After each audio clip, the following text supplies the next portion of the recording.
Nakahanda raw ang gobyerno ng Pilipinas na tumulong sakaling formal na ireklamo ang nasa likod ng pagkamatay ng isang OFW sa Saudi Arabia.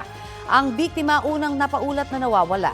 Balitang hatid ni Jonathan Andal, exclusive.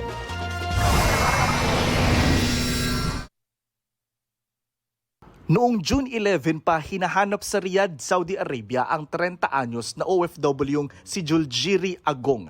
Pero makalipas ang 4 na araw, natagpuan siyang patay na. Gin-hold up daw, tapos pinapunta sa disyerto.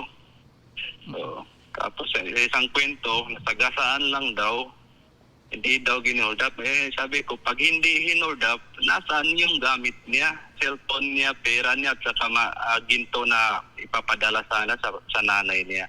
Pero hindi raw hinold up si Agong batay sa report ng Saudi authorities na ipinasa sa Pilipinas. Na-hit and run siya ng kotse, no? So, and that caused fatal injuries. Yung reported incident is June 11, approximately around 12:31 p.m. habang tumatawid sa King Salman eastbound road at a non-designated pedestrian crossing. So, yun ang natanggap namin. And siguro sa ngayon hindi ko muna bibigay yung detalye, but the vehicle was identified, the plate number was identified, including the concerned driver of the vehicle. Sisikapin daw ng OWA na makakuha ng kopya ng CCTV ng insidente. Meron din daw silang abogado sa Riyadh na tutulong sa kaso. Hustisya lang po. Yan lang po yung paniwagan namin. Hindi po ito pwedeng maging kwento lang na walang hustisya.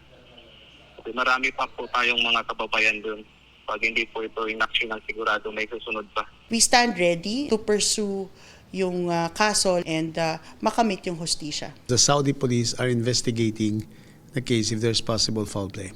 Panganay sa magkakapatid si Agong, taga-Hulo, Sulu. Kalahating taon pa lang siya sa Riyadh bilang office and facility cleaning laborer.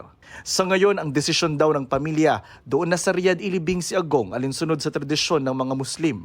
Nangako naman ang gobyerno ng tulong, kabilang na ang financial assistance mula sa OWA at DMW.